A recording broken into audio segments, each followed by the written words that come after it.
Hey, what's up, everyone? Welcome back to a brand new episode of Psychedelic. I'm your host, Mike Brancatelli. Thanks for joining me. Hope you guys are doing well out there. Hope all you Psychedelians are doing well out there in internet podcast land. Well, it's a rainy day here in New York, and which is not bad. It kind of sucks a little bit because it snowed. And then you get that rain that kind of washes away the snow, and then it gets that kind of mushy stuff. But I've learned to kind of appreciate it in my older years. The changes that go on. Not so bad. I wouldn't mind it snowing again. It's always kind of nice out when it snows. Fun fact, actually, when it snows out, you know how sometimes when it snows, it's very like eerily quiet, like right after like a fresh snowfall. Well, apparently, I forgot where I read this, but I read it somewhere. The reason for that is because the snowflakes, it's kind of like the principle of like a bulletproof vest or something. How it's intertwined, so it's stronger. Like it's stronger because it's like so many little parts pieced together. The snowflakes are all these little flakes individually, and they each individually absorb the sound, much like in my podcasting studio I have these egg crates, and they absorb the sound. The snow does the same thing, so it absorbs all the sound, and that's why it's quieter outside. So there you go. Hey, learn some facts right at the top of the show. Yeah, so this episode is with Ed Liu of Psychedelic Milk. Usually me and Ed, we do bonus shows, and then I put them on for Patreon subscribers. But this one I'm putting out there for you guys so you can get a taste of what we talk about. Like, I pretty much do a second podcast almost every week. I started doing this maybe 2 months ago. So it's me and Ed Liu, the host of Psychedelic Milk, and we get together and we just, have a mind jam. We just chat about whatever's going on. We don't plan it. We just start talking, and whatever happens, happens. And then we put it out. And it's like a second podcast, essentially. So this one I'm putting out there for you guys. If you like it, you can go. You can join Patreon for as little as actually, I used to say for as little as $1 a month, but Patreon has some changes that are going down, which I am not too happy about. I am not thrilled about at all, and I'll let you guys know exactly what that is. So Patreon, great service, right? Amazing, empowering creators, connecting people who like things to fund the things that they like. Essentially funding a new media revolution, right? I mean, old media is dying and new media is taking off, and how is that getting funded? By people like you. By people like you, by viewers like you. But yeah, so it's an amazing thing. But they've been great, and Patreon has been absolutely great. But they did something really strange and very un-Patreon-like. They said, all right, well, I'm going to stop myself right there. Because as soon as I finished recording this intro, where I was ranting and raving and screaming and yelling and kvetching about the new Patreon changes, I got a lovely little email from Patreon. And they said, "We're sorry, we messed up, and we're not rolling out the fees change." Wow. Isn't that nice? So, would you look at that? Look at what happens. The supply and the demand of the market wins, right? So basically, I don't know how many of you guys are aware, but Patreon last week decided to introduce some changes that were going to go into effect on December 18th. Essentially, what those changes were going to be, where they were going to charge you guys a fee to use Patreon to support us. So if you wanted to donate $5 to me, it was really going to cost you like $5.65 or something like that. So I blew a gasket and lost my mind because it's like, how dare you? How dare you, charge my patrons and potential patrons extra money to give me money. What are you, out of your mind? First of all, that's like the dumbest business rule, like decision I've ever heard in my life. You never put it on the customers. You never put it on the people. So I'm not going to get into the whole thing like I did on the intro that I recorded that I'm now replacing this with, because they corrected their mistake. So you guys will not be charged any fee. We won. We made enough noise. I emailed and called them and, was reaching out to them on Twitter. I was saying, hey, look, you guys said that you're trying to do this to because you want to empower creators. You're doing it for us. Well, if you're really doing it for us, don't fucking charge my patrons extra money to contribute funds to me. What are you, out of your mind? I'm trying to grow a little podcast here and attract people. I don't want to put them off by extra fees. So, I was like, hey, I'll take on the fees. I was like, why if you really cared, Patreon, about the creators, you would have asked us first. You would have said, hey, guys, how about an option? Maybe instead of charging your patrons the fee, you guys can take the fee. What do you think about that?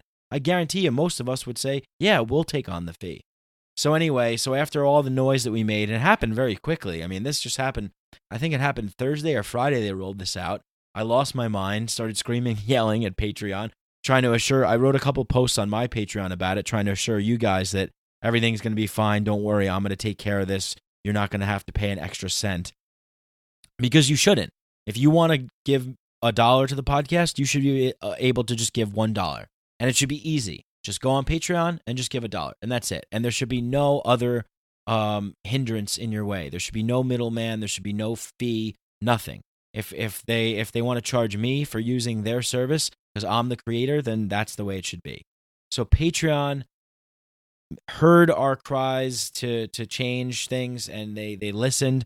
They sent this email out. They said they messed up. They said they're sorry, and they're not going to roll out the changes.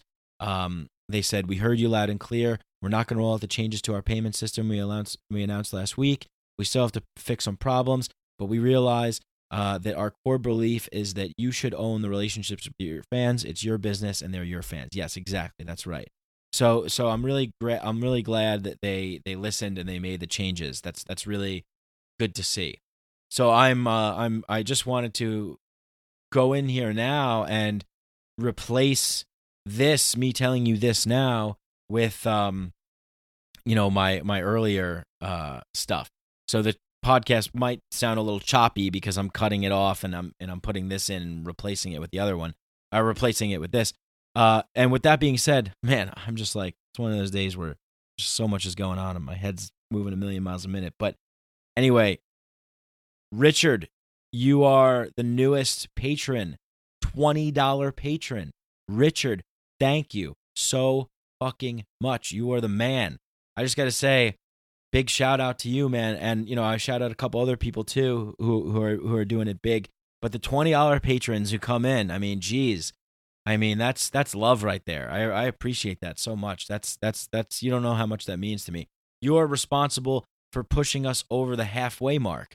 So our first goal is $200. We're almost going to meet that now. We're at 124. So it'd be really cool to get to $200 by New Year's. That might be crazy, but maybe we could do it. I don't know. But anyway, whatever. It's not a big deal. We get there when we get there. But thank you so much to Richard. I had the pleasure of meeting you and your wife and your friends when you showed up to the Horizon Psychedelic Conference. Love chatting with you. Really good dude. My kind of person. I mean, obviously, you listen to the show, so of course you're my kind of person. But yeah, real pleasure to meet you and to talk with you and chat with you there. Hopefully, we'll get to do it again. And love that you are a part of this community now and supporting me.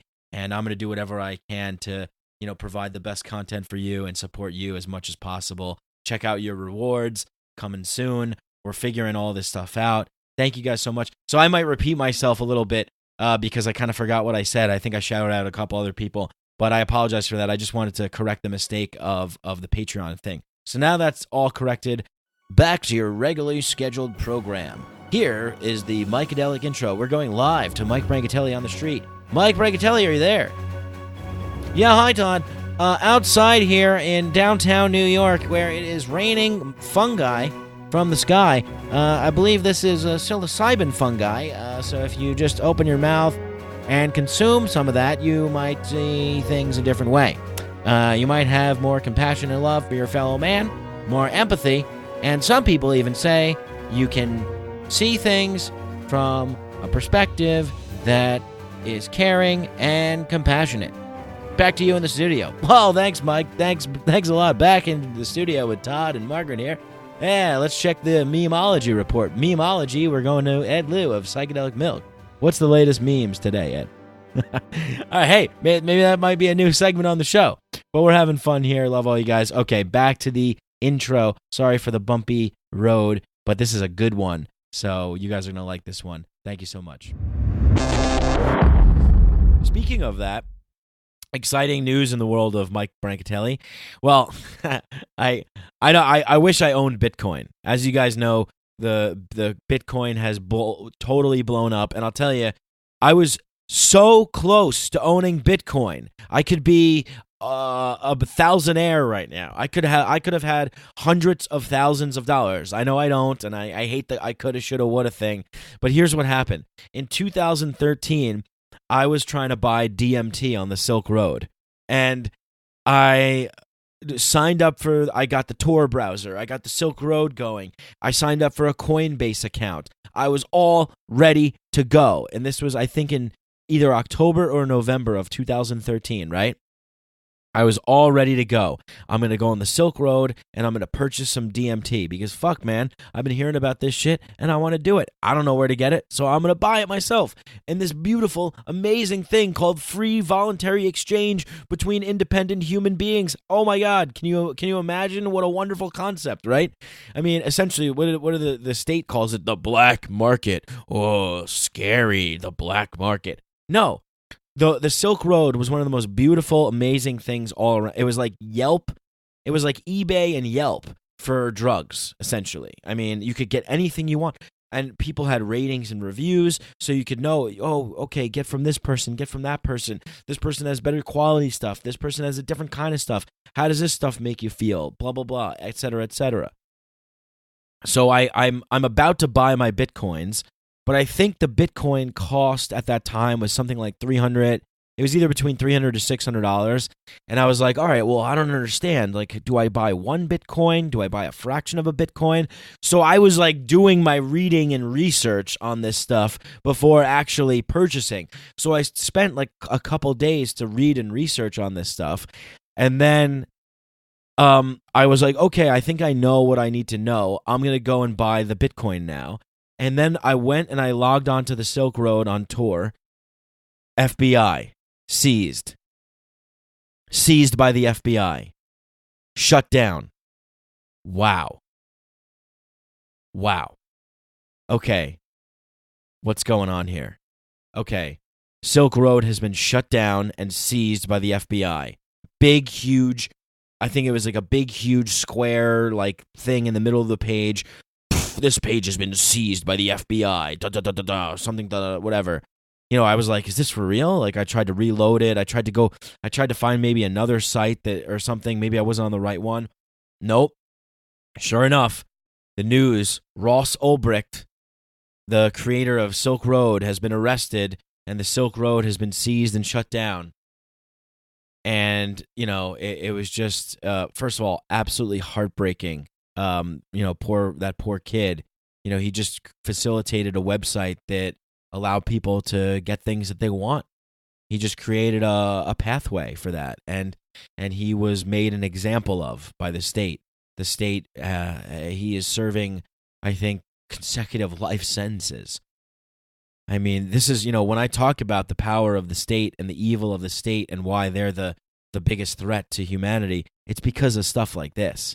It's because they say, do as we tell you, and if you don't, we're going to lock you in a cage like an animal, put you in solitary confinement like an animal, and treat you like less than an animal, and treat you like pure filth. That is pure hell.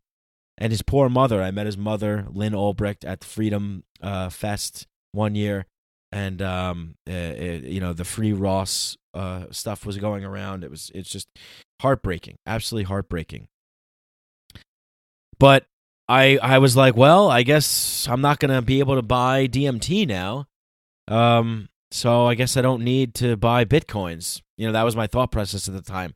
I had no idea that it was like something that I should invest in or whatever. I basically just thought, oh, okay, in order to buy drugs online, you need to buy Bitcoins because Bitcoins aren't able to be, they're not traceable, trackable. They're not, they're not like U.S. currency where you're going to use a credit card and someone's going to say, oh, you bought opium from, the Silk Road. So I just didn't even really think anything of it, I was like, oh, all right, well, whatever. I guess I can't get it now. Maybe I'll get it another time. And just some time went by, and then all of a sudden, my friend who's in finance was like, yeah, I'm telling you, these cryptocurrencies, Bitcoin, it's really going to take off. You should get in there and invest in it. And by that time, I think Bitcoin had went up to like $1,000 or something, a coin. And I'm like, I was doing comedy and walking dogs. I'm like, I don't really have $1,000 a coin, so I didn't invest in it. And now it's $19,000. And not just that, but the cryptocurrency itself has taken off, and we're seeing the change of a new money paradigm. A new world is being birthed. This shit is happening, okay? This shit is fucking happening. Like, change of consciousness is going down, man. It is going down. In a big, big way. I mean, if we are able to change the money racket, the money system, and get the centralized federal authoritarian central bankers out of the picture, whew, man, it's a game changer. So I'm not waiting around anymore. I signed up. I got a Coinbase account. I bought some Litecoin yesterday. Maybe I bought it too high. I don't know, whatever. I just wanted to get in. I didn't want to hesitate. I didn't want to wait anymore because it went up. It like doubled in price, so I bought some Litecoin, and I'm interested in this other coin called Vertcoin, the people's coin. Vertcoin is really cool. It's centralized. It's decentralized, totally decentralized. And in my opinion, it sticks to the ethos of what cryptocurrency should be. No centralized mining stations. You can do some research on this stuff. I highly recommend doing research on cryptocurrency and the blockchain because this is revolutionary. This is revolutionary. This is going to change the world. I have no doubt. The only way that it's not going to change the world is if the dominating centralized authoritarians get their hands on, start really clamping down and, jailing, putting people in prison and jail and making laws and, really going full on 1984, dystopian society, Hunger Games type shit. Hopefully that's not going to happen. So that's some news that's going on with me. I am a diverse cryptocurrency owner. So do your research. Check it out. Litecoin and Vertcoin. Check out Vertcoin. Vertcoin is like, I think about $9 a coin right now. And a lot of people are saying it's poised to blow up. I really recommend doing research on this stuff because they're not all coins aren't equal. Look at the creators of the coin, what they stand for. I heard something about Ethereum, like their principles aren't really aligned with freedom and liberty and decentralization. So you might not want to invest in Ethereum. Something else might be good for you. But Litecoin, the creator is really good, and I think his name's David Lee. I'm not sure but it's really good. Check it out. And Vertcoin, check that out too. Of course, there's so many others, and this is a really exciting time. So check that stuff out. Anyway, we're gonna get to this episode with me and Ed Lieu, but before we do, big announcement: Mike Brancatelli of the Psychedelic podcast. I will be going to Peru for 3 months to work at the Temple of the Way of Light, and I'm doing a residency program there, where essentially I will be working there, and I will be helping out with the needs of the people at the temple who are coming there, like I was a guest there. And I'll also be participating in ayahuasca ceremonies myself. So it's like a work-study kind of thing. And I'm really excited for it. I mean, this is something that I've been thinking about for a long time, ever since I came back from my ayahuasca adventure. it's interesting. It's really interesting. It's interesting how my life has taken such a very interesting and strange path. It's really, really strange. And I'm going to do some episodes about this stuff. I'm going to talk about this because it's really weird. Because I'm not, you guys listen to this podcast and you hear how I am now, but I am not anywhere close to the same person I was 15 years ago. Even 10 years ago. I keep changing. And for the better, I hope. It's strange, though. It's really strange because I used to live in a certain kind of world, and now I live in a totally different world. And now I'm going to Peru and living in the Amazon rainforest for 3 months. And that's a totally different world, living in the Amazon rainforest with indigenous Shipibo shamans, drinking ayahuasca and trying to help other people on their path awaken and realize their potential and heal themselves. I mean, this is what it's all about for me, This is why I love doing it. And I think to a certain degree I find myself almost in a period of atonement for my past violations or my past bad behaviors. And I'll talk about this in an episode. I'll go into more detail about this stuff. But I just wanted to announce that. So what that means is, for the show, the episodes won't be coming out once a week while I'm away. I'm going to have episodes, but I'm going to have pre-recorded episodes that I'm going to release. And I'm leaving January 22nd. That is when I'm leaving. So I'm going to be sticking around for another month or so. And then I take off January 22nd, and I'll be there till the end of April. Long time, I know. But I want to make sure that you guys are getting episodes out. So what I'm going to do is I'm going to pre-record some episodes. I'm going to try and get some episodes recorded, and then I'm going to set them to release, while I'm away. But I don't know if I'm going to be able to have like 12, I think it's going to be, like 12 weeks? If I get 12 episodes pre-recorded, then I'll have 12 released. If I don't, then I'll just have maybe I'll do one episode every 2 weeks or something. I'll set it up for. I don't know if I'm going to be able to release a podcast I don't know if I'm going to be able to record and release a podcast while I'm there. I'm not really sure if I'm going to be able to do that. I'm going to bring my equipment and I'm going to try and do it, but we'll see. I don't know with the Wi-Fi, the upload speeds, whatever it is. So I'm going to try and I'm going to attempt to do that.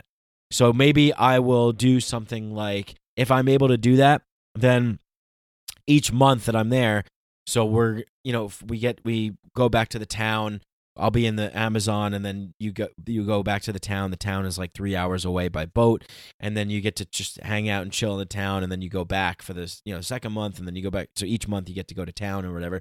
So maybe each month that I go to town, I will record a podcast and give you guys an update on what's going on, and all that kind of stuff. So maybe you'll have a combination. What you'll have is a combination of pre-recorded episodes that I'm going to release, and then you'll have episodes when I'm there, giving you an update of what's going on. All right, well, so that's the big announcement. I'm excited. I'm nervous. I've been deliberating this and thinking about this for a whole year. I've been thinking, what should I do? What's the right move for me? What decision should I make, in my life? Who am I? And is this a delusion? Is this like, is this some kind of hope or dream or something that's maybe out of reach? Should I, come back to reality? Should I be grounded? Should I do something else? But the more and more I thought about it, and the more I tried to align myself with making the right decision, by meditating and breathing and creating space between my thoughts and my feelings, and just, really just, kind of pondering and meditating on this, the more and more I've done that, I realized that I need to, this podcast is great, and I love doing this podcast, and I hope that it would be my main source of income. It's not, though. So I have to do other things that I don't necessarily feel aligned to do. Things that that I went to school for, and that like I started my first jobs doing marketing and sales and advertising. And I'm just not really too in love with that kind of stuff. And I don't really feel like it's in alignment with what I want to do. I want to do something where I'm working to kind of to help people and to serve people in some capacity. I feel that I kind of need to do that. I feel that I feel that that's something that that gives me joy and that can help other people. And if I can do that, then that's all I want to do. And mainly because I've fucked up so much in my life and I've made so many mistakes, and I want to share those. I want to share the learning experience with other people so that they don't have to go down the path that I went down. And so, I'm hoping to go to Peru, and I'm hoping to study and learn and heal and help other people and work with ayahuasca and, live in this pristine, gorgeous jungle environment and, try and connect with other people down there and see what opportunities present themselves, and see what kind of situations arise, and who knows what I might be able to get into. But that's what I'm hoping to do. And it's really kind of leaving behind this notion that I'll ever, this idea that I'm going to ever plug back into the kind of, New York City corporate 9-to-5 sort of world. I've been slowly leaving that world for a long time, and I really don't want to be a part of that world anymore. It just doesn't speak to me anymore. It never really spoke to me. I mean, the only reason why I did it was to have money, because I abandoned my kind of creative impulses when I was younger. And look, I want to talk about this stuff in a full episode. I'm going to give you guys some full episodes of some personal story details of my life and my decision to go to Peru again and to do this 3-month residency. I'm gonna go into full detail about all this stuff. And so I just want to give a shout out before I go. Mason, thank you, Mason. Mason, $20 patron. What? Like, that blows my mind. Like, I love you, dude. You're the man. Thank you so much. It's because of people like you that I continue to do what I do. And you messaged me. And, for the $20 patrons out there, Bart, Mason, I might be leaving somebody else out.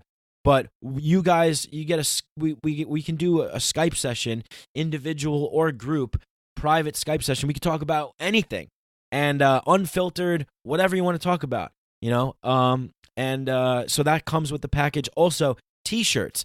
I'm trying to figure out a good company to order T-shirts from.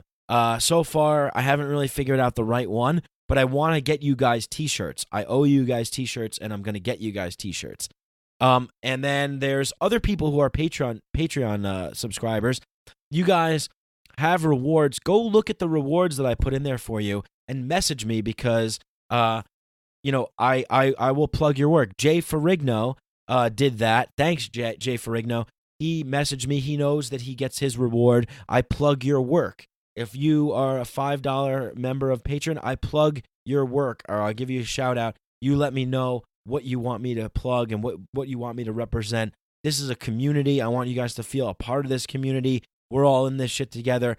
I want you guys to feel empowered as creators as well. And so thank you. Jay Ferrigno is making some good tunes, so go check him out. I put the links to his music in the last episode show notes in Dr. Richard Lewis Miller. But you can find him on Spotify and on SoundCloud and everything. So Mason, and I might be an idiot, and I think I am, but Rhiannon, I think that's how you say your name. Please correct me if I'm wrong.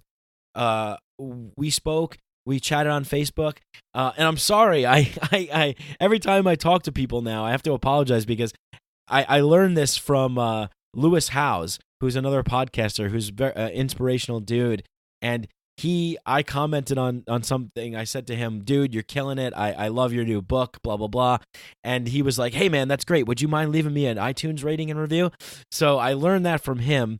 So shout out to Lewis Howes for teaching me how to be a professional, business-oriented podcaster, because he's right. If you're gonna say nice things to me, then maybe we should show everyone else so that we can spread this message and we can get more people involved in this podcast and this community.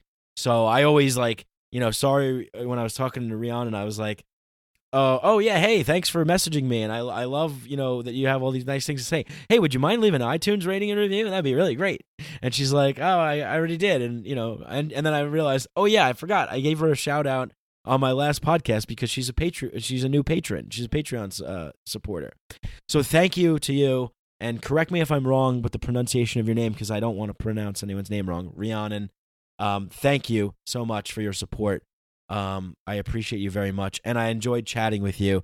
Please message me, Facebook, Instagram, follow me, at Mike Brank pretty much everywhere. I also have an Instagram page that I'm trying to build up, Mikeadelic_podcast. It's where I'm putting all my podcast-related stuff.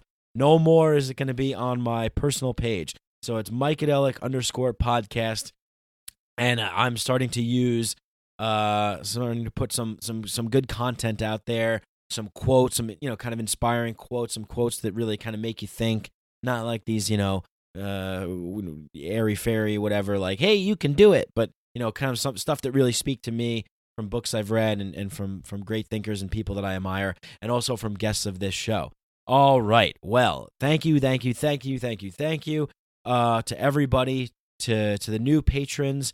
Fuck Patreon for that new change they implemented, but hopefully we're going to be able to work with them. So hang on, guys, and we'll figure this out together. I got your back. I'm not going to let them screw you. I'm going to take on that new fee. Hopefully they're going to be able to do it. So we're going to get that sorted out. Thank you to everybody who's left iTunes ratings and reviews. Thank you so much. So if you want to go and do that, you can do that. Leave a 5-star rating and review on iTunes. It helps the show grow, helps get bigger name guests, and it helps show people that we have a message that's worthy of being heard here. So thank you to that as well.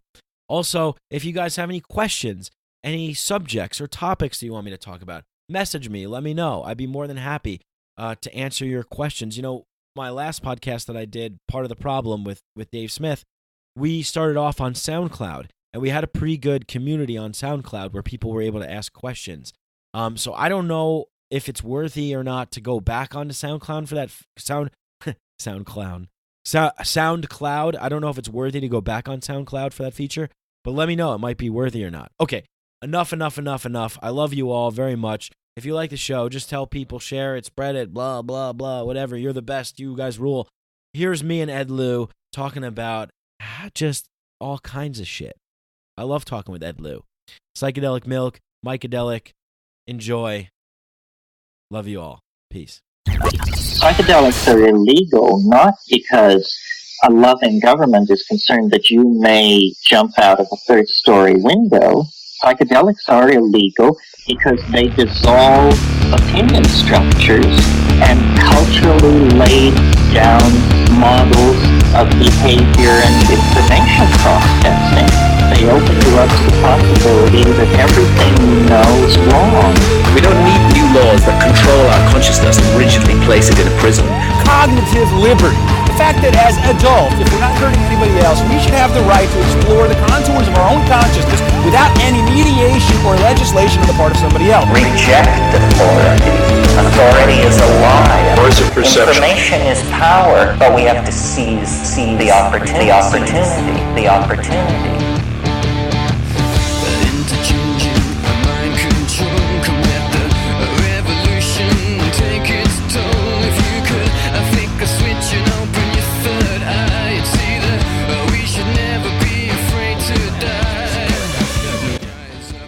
All right, great. So now that we're here, we're in business. What do you want to talk about? Sex, drugs, rock and roll? What are the kids talking about these days?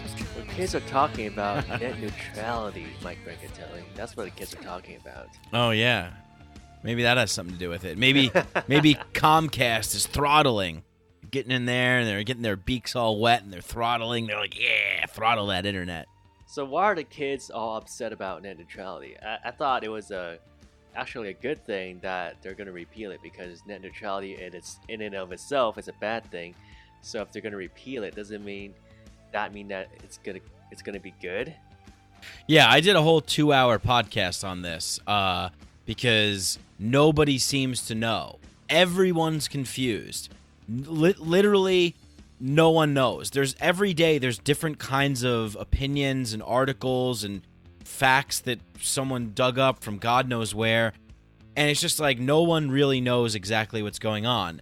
Net neutrality is government newspeak, as far as I'm concerned. I mean, whenever we hear like an issue that's being brought to the table, whenever you see that like the majority of people are on board with one side, you know that there's something up. There's something up with this. There's something strange. It's very rare. It's like too good to be true, you know? And just the sound of it, net neutrality. It's like, well, how could you be against net neutrality? Do you not want neutral internet? That means you're evil. But there's so many layers to this issue. And I've actually I know, not to toot my own horn, but I know a lot about this because I've been researching it since 2014.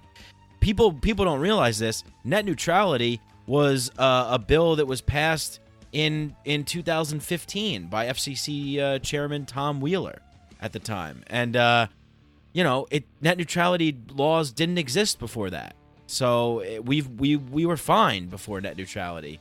So this whole thing about net neutrality, about internet freedom and all this stuff, it's really just a Trojan horse to get more like a power grab for the content providers, because the internet service providers, Comcast, Verizon, AT&T, they're already in bed with the government. They already have a crony, scratch my back, I'll scratch yours relationship with the government, which is bad. We don't want that, right? So yeah. I don't want internet service providers to have that relationship. That's what we should really be fighting about. But instead, the content providers are twisting and using net neutrality and hijacking the terms of freedom in order to rally people to fight for their cause, all in an effort so they can get in bed with government, so that they can get better deals, so that they can create monopolies like the ISPs, and also so that they don't have to pay ISPs for using more bandwidth. ISPs are internet service providers. So, for example, Netflix uses a ton of bandwidth. So, Verizon Fios or Comcast or someone, they're like, hey, Netflix, you guys are using a lot of bandwidth. Maybe you should pay us more money. And Netflix is like, oh, no. Net neutrality. All content is equal. We don't pay. So that's now, and then they're using that to get all like the kids, riled up to fight for net neutrality. In reality, it's just to fight so that the content providers don't have to pay the ISPs. It's pretty complex. All the stuff that I just said might be very confusing too. But basically, at the end of the day, I don't want government. I don't want corporations. I don't want monopolies. I don't want people meddling with the internet. I want the internet to be decentralized, free, and open, and that means less government control, less monopolies, and yeah. So that's. And if you guys want to know more about this, you go listen to my net neutrality podcast. It's like 2 hours long, and I go into detail about all sides because it's really complex. It's really complex. It's not straightforward because people are getting tricked. You know what I mean? It's because it's easy to say, oh, net neutrality, I'm for that. Because it's like, oh, we don't want corporations throttling the internet. It's like, well, why would fucking Verizon give a shit what you do on the internet? You know what I mean? And it's like, then you see this meme going around where they're saying, well, look at Portugal, look at what they did in Portugal, and it's like, that's nothing. That's like that's being taken out of context. I don't know if you know what I'm talking about, but it's this thing where people are saying, oh, they're going to charge you if you want to use YouTube, you're going to have to pay $10 a month for YouTube. And it's like, no, that's not what's going to happen. If that was what was going to happen, how come that didn't happen before? I remember I took a class in college where we researched this, and the incentive structure is all wrong. The incentive structure is for the internet service providers to charge the content providers more money, because at the end of the day, you don't want to get your customers upset, but you can get your customers upset if you have a monopoly, which they do because they give Congress and they give the government billions of dollars. So that's the real fight that we have to fight. Is not this whole net neutrality thing is a charade.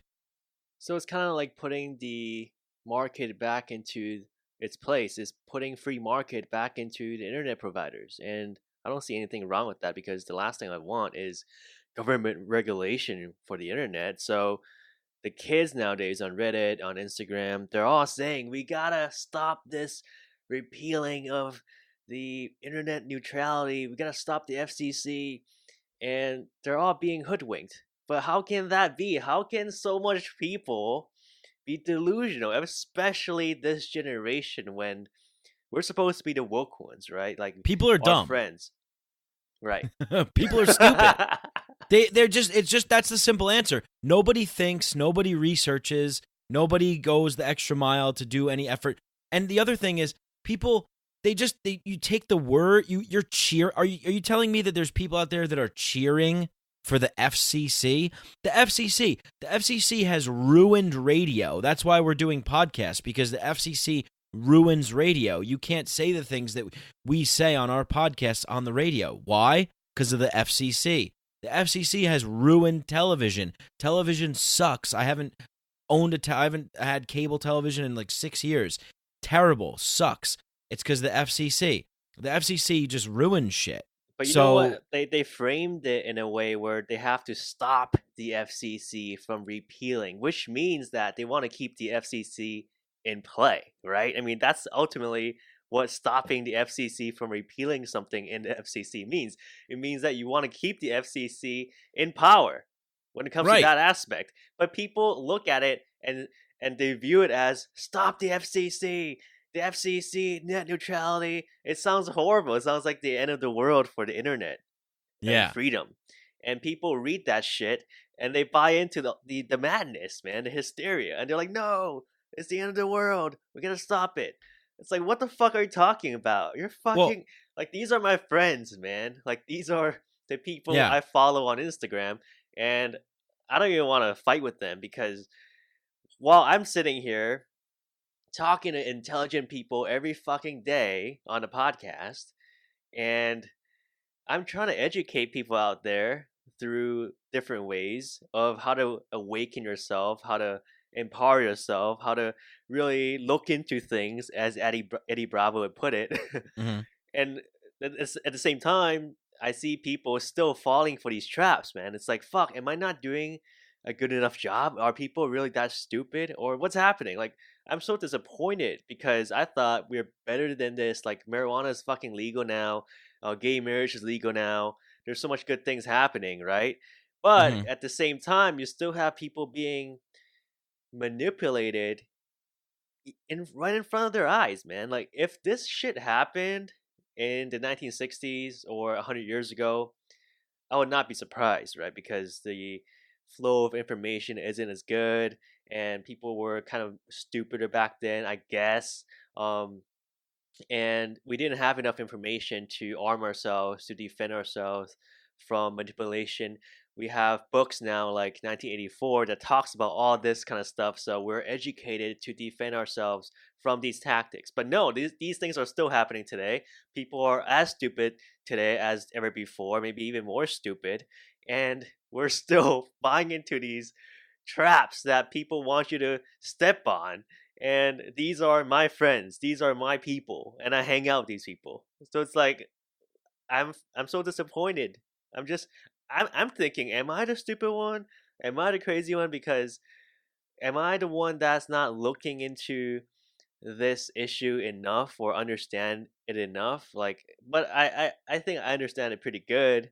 You know, I have a pretty good meter on this issue.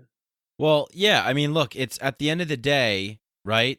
Who do you fear more? Do you fear corporations who we all enter voluntary relationships with, right? Like, I have a voluntary relationship with AT&T and with Optimum or whatever, Comcast or whatever. I chose that as my provider. Like, I can go to another one if I want. I don't have a voluntary relationship with the federal government of the United States of America. They're like, we own your ass, bitch. Like, we can, if we don't want you to see something or whatever, we can censor you. They could just send police to my house and just arrest me and just, I don't know, make some throw cocaine on the floor and be like, he was a drug dealer. You know what I mean? They have the power to do that shit, Yeah. and they've been proven to do that stuff time and time again. So that's really the question that you have to ask, and that's the question that most people don't really ask, because we've been indoctrinated into believing that our government are here to serve and to protect us. And which maybe there are people in the government that want to do that, but the way that the functioning works is they don't wind up serving and protecting us. They wind up serving and protecting the corporations, because the corporations have more money than we have. So it's all about money and it's all about power. So really what people need to be waking up to is that there is a connection between big money and big power. And that's really where the problem lies. You know what I mean? Corporations suck, but they only suck because they use the power of the government to get away with doing whatever they want. I mean, you could look into this. The internet service providers, they're in bed with the government. You know what I mean? They're lobbying, they're whining and dining them. They have a relationship in order to prevent, section out regions of areas where they can have a monopoly, so that limits competition. So there can't be like Google Fiber, for instance. Like they had this big thing where Google Fiber couldn't really take off because of the domination of Verizon and all the other ISPs. They just have the government backed monopoly on their side. But if we eliminate that force of the government from the equation, then these companies, they have to compete on their own. It's like when the banks failed. Okay, the banks failed. They fucked up. They did some fucked up shit. Oh, now what's going to happen? Taxpayer money from the government? We're going to bail out the banks? What, are you kidding me? So the relationship between government and corporations, which is called cronyism, that's the biggest problem. And when people say they hate capitalism, that's what they mean. They hate the connection between corporations and government. So, but most people don't know this. They just don't know this because they're not taught this, because it's in the interest of the power structure not to have people know this stuff. And it's in the interest of me to have people awake to know this stuff, Well, I think what fascinates me is that people actually don't look into things. People just read the fucking headline and go with it. And just because it sounds like if you stop the FCC from repealing net neutrality, it sounds good. Because net neutrality is a great thing, supposedly, and the name itself is a great thing. Yeah, if you look into what it is, it's horrible. It's you brought up 1984. So that in 1984 they have something called Newspeak, where it's like, freedom is slavery. We're the ministry of truth, and all they do is lie. That sort of stuff. So we really are. We're living in a time like that. We're living in black magic sorcery, where people are, powering like words and language and sigils to like mean things that are really demonic and really like tricking people. That's really what's going on. Yeah, I mean, I want to learn those magic tricks though. You know what I mean? Because those are a high level magic, and I would love a piece of that pie, man. I would love for Psychedelic Milk or Mycadelic Podcast to have a fraction of that power, because imagine the things that we could do with that power to seduce other people, to have money, to have all those nice toys and I just want to have like jet skis, mansions and shit, and like a bunch of slave women. Big I want all the women I follow on Instagram to just be that, like they're just at my mansion all the time. Playboy mansion. Yeah, I want to be the next Mycadelic, the next Hugh Hefner. That's why I'm in this game. Motherfucker. But you know what, man? I heard a Joseph Campbell clip yesterday, and he was talking about,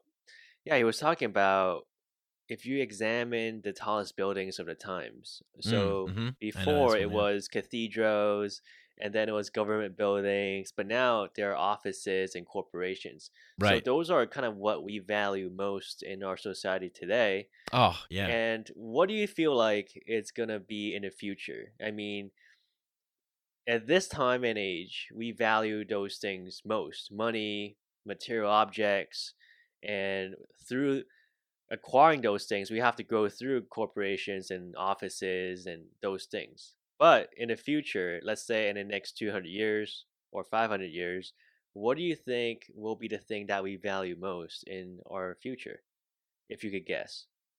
Oh man, I don't And it's just a know. thought experiment. Yeah, I know. I don't know. I wanna, like, the hopeful side of me says that, like, well, it'll be like families and friends and relationships, and the non more of a relationship with the non-material world and the transcendental. But the cynical side of me that just looks at humanity when they're stampeding over each other on Black Friday and stuff and cheering for the FCC and all this shit is just like, we're dumb, and like we're just gonna, we elected Trump, and like, that, yeah. But what I'm saying is that it's like, he's a reality TV star guy. So the reality TV star guy is who we worship. Like, that's like the politics in our country is a reflection of what our culture values. So the cynical side of me says that, like, shit, man, like, we're gonna live in like a court, in like everything is gonna, like, idiocracy. But isn't that a like, good thing though? Like, I mean, at no. least you have the freedom to elect the reality TV star. Whereas in other countries, we don't. We have, Putin's running again for president. Oh, guess who's gonna win? I don't know. Yeah, You know what I yeah. mean? Like, at least you have the choice to fuck up if you want to. I mean, I yeah, like like that. you might not Yeah. want Trump in office. I mean, that's your opinion. But at least you have the power to do something about it. And Trump winning the presidency gave me a lot of hope, man. I mean, when he became president on November 7th last year, Yeah. I believe everything is possible. I'm like, oh my god, like there is hope in the world because everything is Well, possible. yeah. I mean, I didn't really get a sense of hope. I just got a sense of, like, well, looks like people are ready to roll the fucking dice, because it was either, what Hillary like, I mean, come on, like, between Trump and Hillary, and even if you threw Sanders in there, it's just like, these are all a bunch of there's the same person. Like, I wrote an article before the election saying, no matter if Hillary Clinton or Donald Trump gets elected, we're still going to have the same policies. We're still going to have the same foreign policy. We're going to still have the same federal banking system. Things are all, for the most part, still going to be the same. So, I mean, it's just, it's really, I don't know. I guess, like, there's a cynical side of me that just doesn't have a lot of hope for Americans and American culture, because we value, Instagram models, and we value, like, reality TV show I people. value Instagram models, man. How dare you? Yeah, I mean, I gotta go through my Instagram and, like, unfollow. I really just, I follow way too many Instagram models. It's ridiculous. What, man? The other day, it's ridiculous. I can't do it. And I'm sorry to go off on a No, different please subject here, go off. The other day I posted a vegan meme, and Oh, I so wanted to many talk to you people about this. triggered, man. Yes, I wanted to talk to you about this. Continue. Yeah, explain the whole thing, please. Man, it's Start awesome, from the man. beginning. Go. So basically, let me pull up my Instagram real quick. Yeah. And basically, I posted a meme. The first meme said, researchers have found that plants know they're being eaten. Mhm. And it's a tweet from Let's Experiment. And underneath that, Joe Rogan post, vegans gotta eat air now. And I'm not sure if Joe Rogan really said that or somebody, photoshopped it in. Either way, it's something that Joe Rogan would say. And it's Yeah. funny as hell, It's like, okay, well, plants know they're being eaten. I can believe that, because if you ever had ayahuasca or psychedelics, you know how sentient plant life are. Oh yeah. And they have intelligence, they are thinking. As a matter of fact, plants rule this planet. Yes. they do. Underwater, above water, we are ruled by plants. And this planet is literally the plant's planet. I mean, it's called a planet, for God's sakes. So for any humans who think that plants are stupid, they're not alive, and vegans think that it's okay to eat plants because, well, they don't have eyes or ears, and little Johnny the pig over there is really, a sentient, intelligent animal, so we shouldn't eat them. I mean, that's a reality that you can live off of. I understand that. I totally get what you're trying to do, because yeah, like, you don't want to eat little Johnny the pig because Johnny the pig is so cute and adorable and intelligent in every single way. And you don't want to cause suffering to those animals. So you choose the lesser route of suffering, which are plants. But let me tell you, if you're predicated your argument on suffering of animals or life form, that's not the argument you should have, because plants are just as intelligent, if not more intelligent, than human beings or pigs or whatever fucking porcupine that you don't want to kill. So, a lot of vegans saw my meme and they got offensive. They're like, I can't believe you take psychedelics and think that you can eat animals and all this other stuff and cause suffering in the world. And I'm like, well, first of all, don't fucking lay down on me. Like, just because you take psychedelics doesn't mean anything. I mean, the CIA has taken psychedelics for many, many years, and look what they're doing. So, like, don't say just because you take psychedelics, I expect more out of you, because that's also the mindset I had before, and I was wronged, and I recognized that. And then I posted something, said plants have feelings too, bro. And it says a new research on plants show that they don't like it when they're being eaten. As a matter of fact, there's new studies that prove that plants can sense when they're being eaten, and they send out defense mechanisms to stop that from happening. And, vegans jumped on my case. They're like, wow, I can't believe you're doing this. And of course, my meme was a trollish thing to do. I posted Green Lives Matter, hashtag stop killing plants, and I said breatharian is a new woke. And a lot of people noticed that, yeah, this is a fun meme. It's a troll meme. Like, it was meant to have fun. And they said, well, this is finally a diet I can get behind because it's free. It's fun. But there are other people that are saying, especially this one cat that's an Asian cat. And I don't want to name his name, but his Instagram pseudonym, I guess, is vegan non-duality. That's not his Instagram name, but under his name it says vegan non-duality, which means you can't have any other way but veganism, which to me is a fucking form of Hitler ideology. Yeah, absolutely. That I can't get behind. Like, what are you fucking saying, dude? Like, you can't let other people eat meat. As a matter of fact, we actually evolved on meat. Our throwing hand is predicated on hunting animals, from throwing rocks and spears. Yep. So we evolved from eating meat. There has been many, many scientific studies and evidence that points to that direction. So for vegans to get, and listen, I have nothing against vegans, right? Like, I have nothing, no hatred. As a matter of fact, I respect them a lot because it's something that's really hard.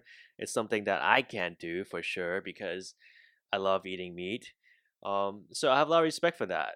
And you can do whatever you want to your own bodies. I don't care, But you can't tell other people what they can't do. And their argument is, well, I can tell you what to not do because you're hurting other animals. You're killing sentient life forms. You're actually causing suffering in the world. And you're causing global climate change because of all the cows you're eating. And I'm like, at that point, I had to zoom out a little bit. Zoom out from the world of Instagram. Zoom out from the world of anger and reactionary actions, I guess, and really look at this from the outside perspective, because I don't want to be trolled. You know what I mean? I'm the one trolling people, and now they're coming back at me with all these counter arguments, and I almost got trolled. I almost got lured into those sand pits of Instagram arguments. Yeah. But I didn't, and it's all good. But I just find it funny that people that are supposed to be love and light and woke can be so authoritarian and totalitarian in this way. Yeah. Especially when it comes to diet. You get worked up about politics and government and military and those things. And there is a legit excuse for that, because people are actually being killed, or, there's a lot of welfare that's at play when it comes to those topics. But when it comes to diet, like, leave me the fuck alone. Get off my lawn, man. Yeah, but even with that stuff, I'm not an absolutist. Like, I always try. This guy Adam Grant, I read a book he wrote recently called Originals. He tweeted something out recently that said, argue argue like you're right, but listen like you're wrong, or something like that. It was like, like keep an open mind, like hold your position and like argue what your position is, but also listen and just be like, yeah, I might be wrong. Let me see what the other person has to say. I genuinely try and do that. I don't know if a lot of people try and do that. I mean, I would assume that a lot of people don't. I don't know. Just, but I love that meme when you posted that. I thought it was hilarious. I was like, God damn, Ed Lu is a memeologist. He's straight. He's professional. Yeah, he's a professional memedian. And I'm like, it's just great. I love it because like memes in general are just like, I'm fascinated by them. You know what I mean? Like I see a lot of great. I see a lot of great memes being posted a lot, and I just love what they communicate because it's like they're funny, but they're not like really like guttural, gut-busting, laughing funny that you would laugh in like a comedy club. But it's funny like, oh yeah, me too. Like, oh yeah, they captured that feeling and they nailed it, whatever they were going for. And it's like, it's like I don't know, it's the thing of our time. I was trying to think of a word, I couldn't think of a word. Like it's the communication device of our time, I think, is memeing. And humor is so needed right now. I mean, humor is always needed. A sense of levity is always needed. I mean, we can't take ourselves so seriously. I mean, we really can't. It's just, and so people who get angry about these kinds of things, they really need to inject some more humor into their lives, because humor transcends everything. Humor is transcendent. Like, if you can learn to laugh about your beliefs, if you can learn to laugh about yourself and your life, I mean, a lot of the times I think that we're living in like a cosmic joke. It's just like, it's hilarious. Everything about life is absurd. I mean, this is my view, but I think more, if you can learn to laugh at yourself, your beliefs, and not cling not cling on to these things with so much absolutism, but to give, let some space in. As Thich Nhat Hanh would say, we have to have space. We need space in order to have, peace. And so, yeah, I was surprised. I saw a guy who I was going to have him on my podcast. I decided not to have him on my podcast and unfollow him because I saw him comment on your post, and I was like, really? Dude. One of the vegan posts? Yeah. Which one is the first one or second one? I forget which one, but, fairly big Instagram account. And, really? Yeah, like, how do I not know this? What? How do I not know a fairly big Instagram account commented on my post? Yeah, fairly big, like 30,000 followers or something really? like that. Yeah, and I think he said you were going to have him on your show. Yeah, I actually had him on my show over the summer, and I didn't really like the way the podcast turned out. He wasn't really being it wasn't really engaging. So I decided to kind of like put it on hold. Yeah. Yeah, well, his Instagram account is called Psychedelics Change Lives. Oh, okay. Yeah. And he's a nice guy. I chatted with him. He's a nice guy and everything. What does he do? I think he's like a shaman, dude. Like really? I always see him posting on his, well, I mean, he's like, I guess, he self-proclaimed shaman. I'm not sure. But he posts on Instagram all the time about like he's he'll show you like in his story like his garden and ayahuasca trees and San Pedro cactuses and stuff. And he sent me a hat, a DMT hat. Cool. Yeah, it was cool of him. He was a nice guy, and like but like look, this is in my podcast. I need to make sure that the episodes are going to be good, and it's not like a personal knock on him. It was just that I didn't feel like we had a good connection. It wasn't really like that great. Like I listened to it. I was like, maybe I'll put it on hold, whatever. And he messaged me like, yo, what's up with that podcast? When's it going to come out? So I'm like, I might release it as a bonus episode. We'll see. And he's like, yeah, I'd like to do another one sometime. But anyway, when I saw him comment on your post, he said something like, fuck this guy, Joe Rogan. He's a fucking clown. Something like that. Like, he said, and he said he's the Alex Jones of psychedelics. Yeah, and then he made a post on his own Instagram account that said, he's Alex Jones of Psychedelics, Joe Rogan. He's like, fuck this guy, Joe Rogan. He goes, Joe Rogan works for the government. He's like trying to tell people to take psychedelics. He doesn't know shit. He's a fucking clown. He gets paid by the government. Like he's telling people to eat meat, but the FDA like said it's not good to eat meat. Like it causes cancer. Like all these fucking people. Yeah. I'm like, wait a second. So you're saying Joe Rogan works for the government, and you're saying that the government's bad, so you don't trust the government. But now you're going to trust the FDA, which is the government. So I detected a lot of like anger and negativity in his post. Yeah, and it's like I just can't get down with that like militant veganism shit. You know what I mean? Because it's like, look, like. Life, like you said, everything is alive. And I think you have more of an awareness of that definitely when you drink ayahuasca, because you're drinking something that's alive. You're drinking a plant that's alive, that has a consciousness that communicates to you. So everything's alive. All life is suffering to a certain degree. And look, man, life eats life. Plants eat other plants. Insects eat plants. Animals eat insects. Animals eat animals. Humans eat animals. Humans eat insects. Sometimes animals eat humans. You know what I mean? It's just how life is. That's just for whatever reason. That's just the way it is. And I do respect people who choose to go vegan, because I think if you're privileged enough to have the opportunity to be a vegan, vegan privilege. For sure. Go to some starving village in Sierra Leone or Namibia or like somewhere like that. You're not going to see the Thai people going vegan because they don't have enough money to do that. Right. Yeah, they use all of the pig. They use everything. They even use the blood of the pig to make a soup, because they're trying not to waste.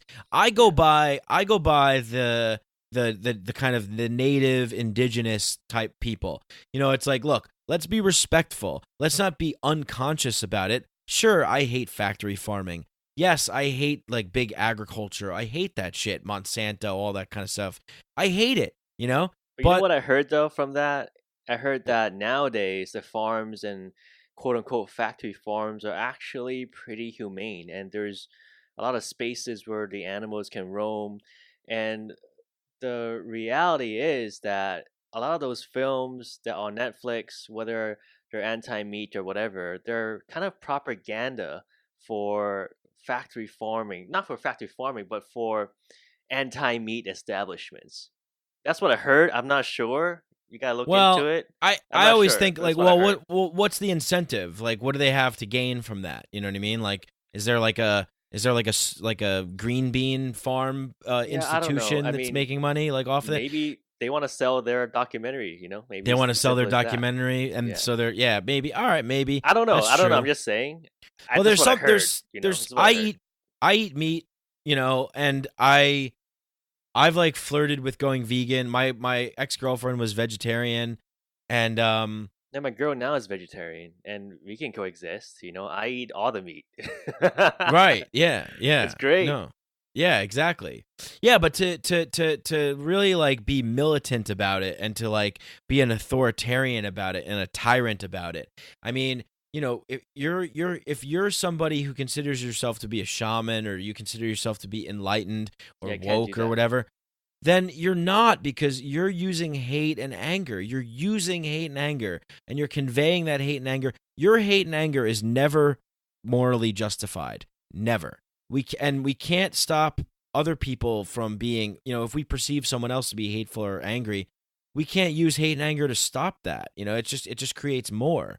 So, there has to be some kind of understanding, and about like how people eat and stuff like that. And then, at the end of the day, you made a good point, with that meme. It's like, look, like, plants do have consciousness and are alive, so they are suffering as well. So maybe we should care about, not cutting down the rainforest and all that stuff. Maybe we should just care more about being online and conscious and awake and aware of what we're actually doing. And then if we're conscious and aware about it, then we do things in balance, and it's not so bad, Yeah, I mean, there's a level of cognitive dissonance that people are suffering from Yeah. that they don't even know about because, I mean, that's kind of the definition of that cognitive dissonance. Yeah. And a lot of people come on my show too, and they're shamans or artists or writers, and they're supposed to be about love and light and spreading the message of compassion and love. And for the most part, they do. I respect that a lot.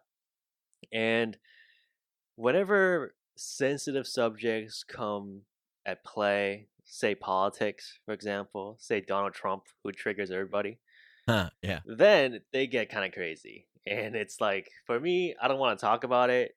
Like, I rather talk about your book or, you know what I mean, like your art or things that are not political because we have enough of that in our lives. You turn on the news or you talk to your friends or family, very political. Like, I want to steer away from that on my podcast. I want to have a break from that. I Yeah. think it's important to talk about, in our day to day life, but I don't think for my podcast it is. So I want to stick to psychedelics, the mysteries, the occult origins, and the magical sides of life. The fun stuff. Hmm. And I don't want to talk about Hillary Clinton or Obama or Trump, or I don't want to talk about those people. They're not relevant. Yeah. So they want to talk about it though, like they really want to bring it up. And I could tell as an interviewer, you could tell what direction the guest is heading to. And I'm like, so what did you have for breakfast again? You know what I mean? Like I'm like trying to reset the conversation. But it gets them so worked up. And I was looking at my friend's Instagram, and my friend is, an ayahuasca person. He or she has taken a lot of psychedelics in the past, and I would consider them more woke than maybe half the population. Who knows? But that person has predicated their entire Instagram existence on the hatred of one person. Mm. And that person is Donald Trump. And it's okay to have dislikes for politicians or anybody. But if you post everything about it, and I've seen Instagram accounts where the entire Instagram account is predicated on what Trump did wrong or what campaign promise he didn't fulfill or whatever. It doesn't matter. And there's accounts like this for Obama as well or in Clinton. It doesn't have to be Trump. But the point is, if you live your life according to one person and what they do and your hatred towards that, it's a sad life. It's a really, really sad life. And you have zero power in your hands. And your mind is fixated on the hatred of that one person. It's just Yeah. really, really disheartening to me because how can you do that? How can you live your life like that? How can you have so much hatred against somebody that you don't even know? You don't know them personally. You don't. I'm Well, sorry to break it to you, yeah, I'd have but to, you I'd have don't. You to, know, I'd have to say that it's probably a projection. You it know? is. It's totally a projection. And you know what, man? Like this is the thing I find out. And the people that are super anti-Trump are really, really similar to Trump. Have you found that to be true? The people Yeah. that go out of their ways to bash Trump or to put his name in the mud are really eerily similar to him. I mean, yes, you can have dislikes against Trump or you could criticize him for stuff. That's different than the kind of intent, the evil intent that I'm talking about with the people that predicate their entire existence on the hatred of him. Those people are really similar to Trump himself. So it's like this projection and this reflection of who they are. And they see that in the president and they don't like it. And they have to lash out somewhere. And in our day and age, it's Instagram, it's Facebook, it's all those, social media platforms. It's really funny. I see that all the time. I'm like, wow, this is hilarious because don't you realize that you are doing the exact same thing that Trump is doing? Like, this is hilarious. Yeah, well, that's what happens. I mean, it's like, usually when there's one side that's that way, the other side kind of replicates it. It becomes Right. like it has to become its equal. I always use Dark Knight as an example. You know, because Bruce Wayne, a man, decided to dress up like a bat and go around the city flying around rooftops fighting crime, because he decided to do that, he escalated the situation, and now he created a Joker. He created a guy who is his equal, and that's what happens. That's sort of what happens. And yeah, man, it's sad. Like, I wish that, like, you know, Trump is like the ultimate distraction, like the ultimate, like, people that I like. It's so sad. Like, people that even like I respect.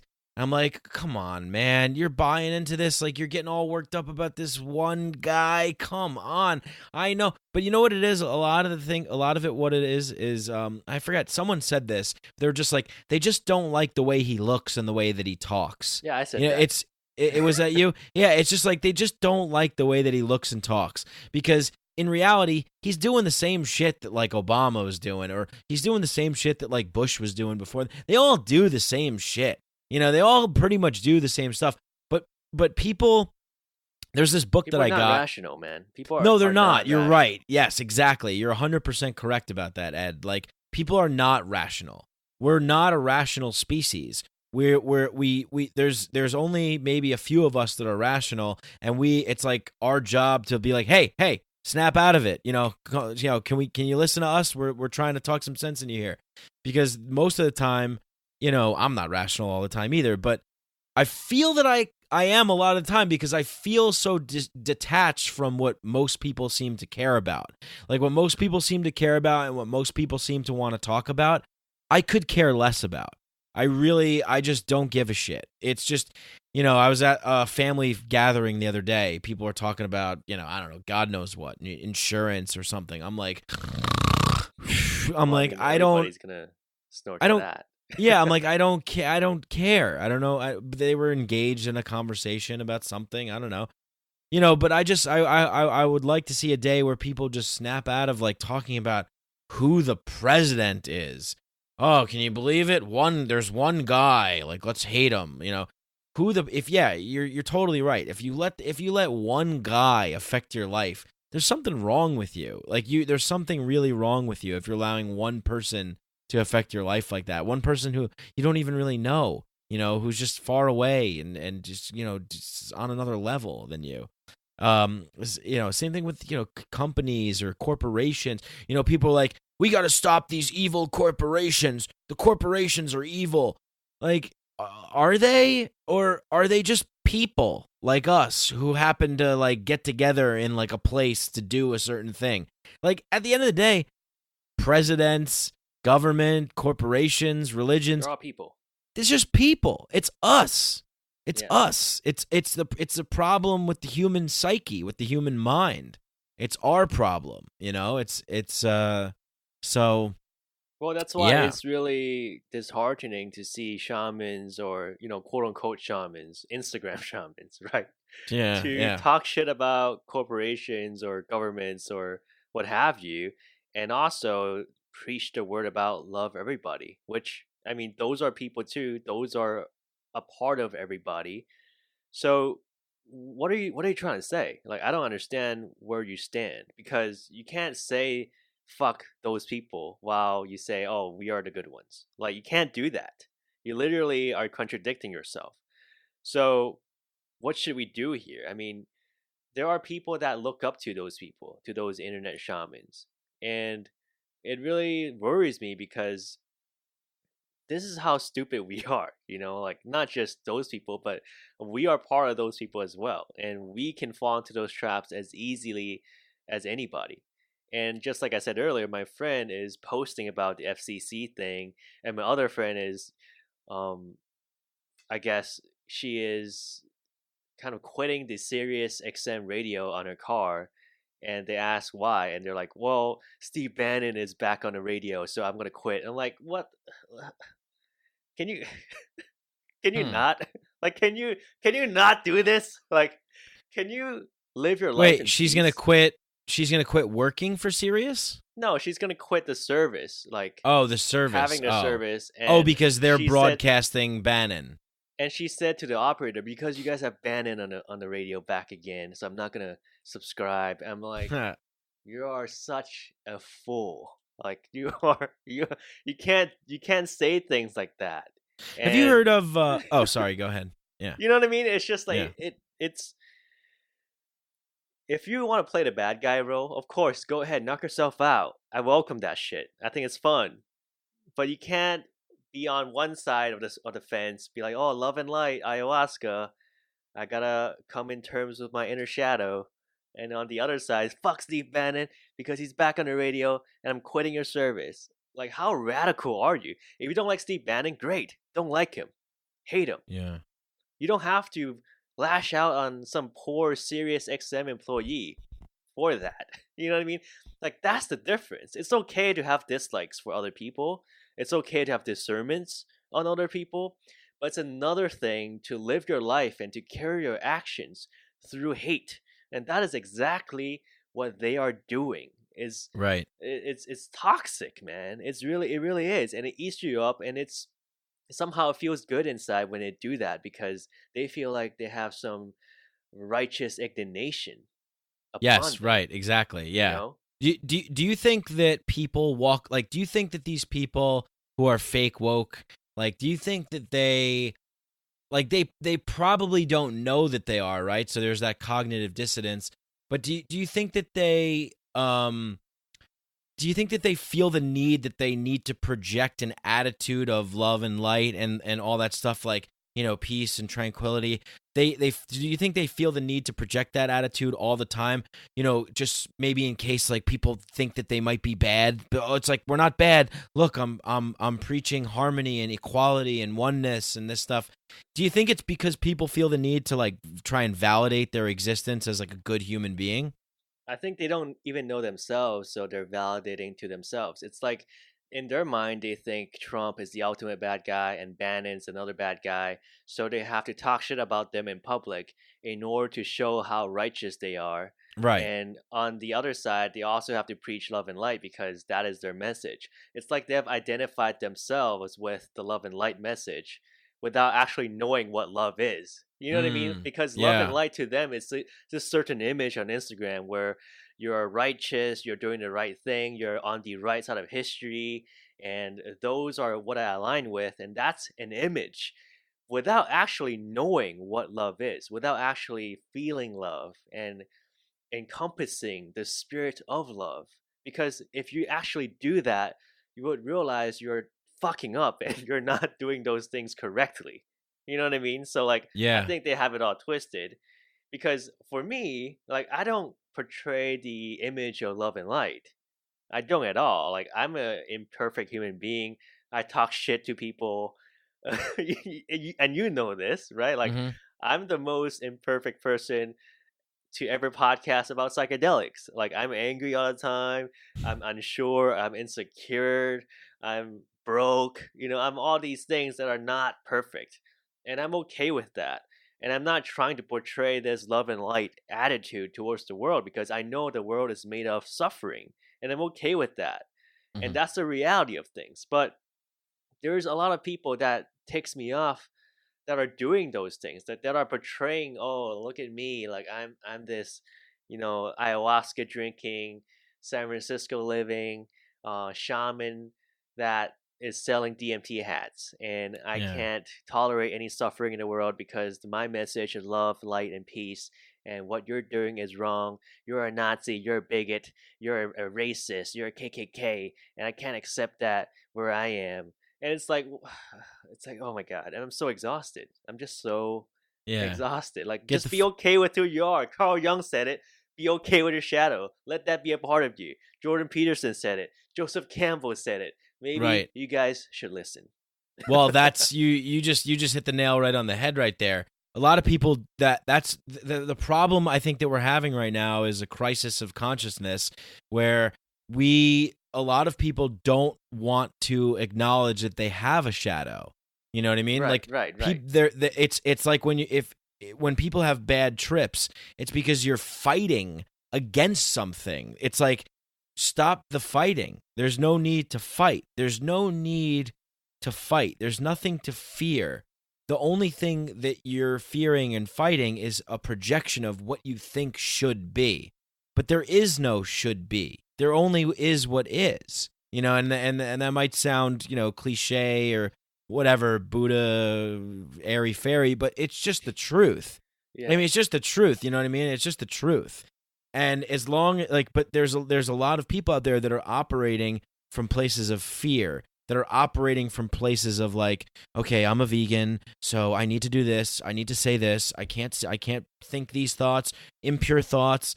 I was in church the other day because my niece had a baptism, and that's the only time I go is when there's like a family function where it has to be held, and I hate it. I thought I was going to burst into flames when I stepped in the door because I think that, yeah, I lean towards like the Gnostic worldview of things. I try not to get down into any labels and subscribe to anything, but I think that I have a tendency to believe more in that sort of view of things. And the priest was up there and he was giving a little spiel, and he like brings he's like, about the Garden of Eden? You know about the Garden of Eden? Hey, this little fella, he probably knows about the Garden of Eden. And he just like brought some kid from like some family like up, and he's like, tell him about the Garden of Eden. And the kid was like, Is he black? No, he's just like some white guy, yeah.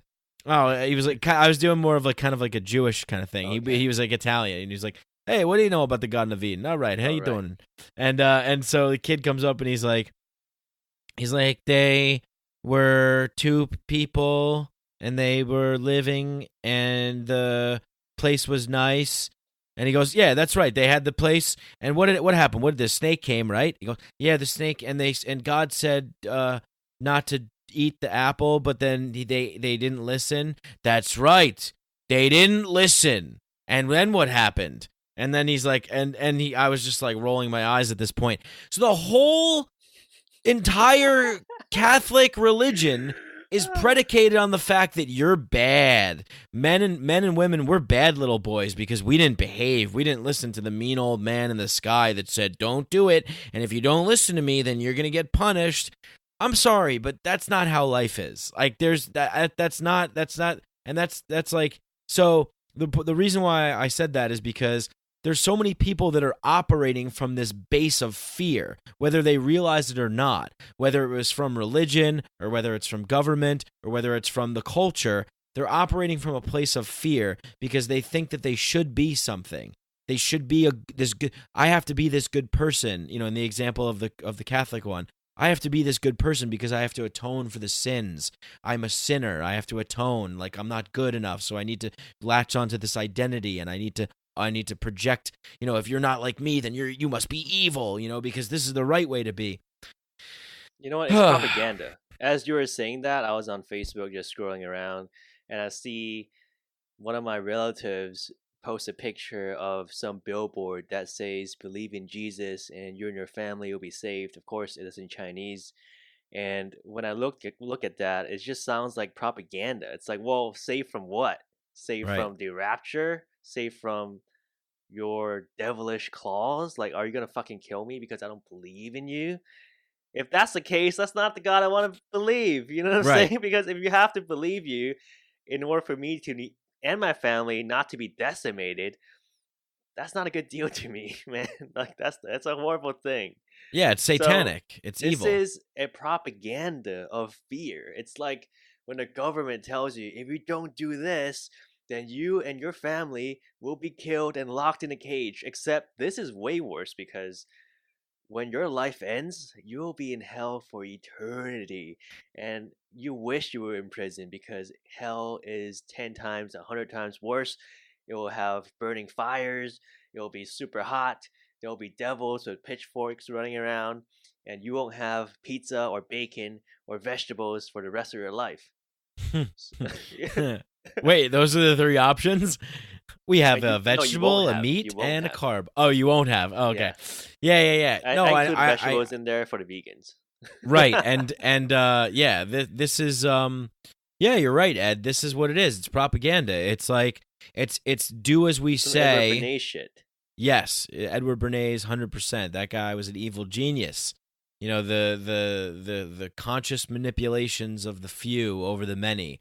Because there's there's a great Kierkegaard quote that I like, and he talks about how the minority is usually in the truth, because the minority, the majority is usually unconscious zombies that just they get into, there's this phenomenon that happens called groupthink, and everybody just, and then you become a sheep, and that's where the term sheep comes from.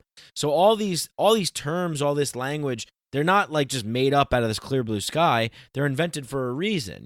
There's predator and prey, there's sheep and there's the wolves, there's the 1% and the 99%, and that's sort of the way it is. The thing that we need to do is we need to get we need to get a 1% in there that's actually like responsible, wise leaders. Why do we live in this world where all of our old people are just like cast aside? Like the people that are running the show are like, you're between like 40 and like 70, and then like if you're older than 70, you're like you're out the door. You're just some old decaying person in an old age home. It's like, oh, my grandpa's clueless.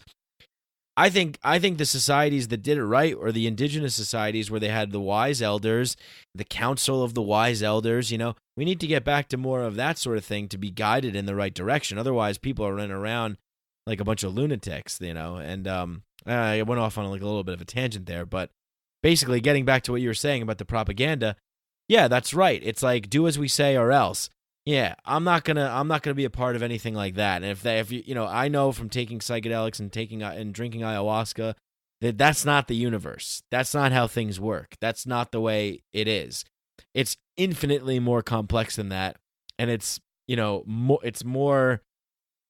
I wanted to say benevolent, but it's both. It's both.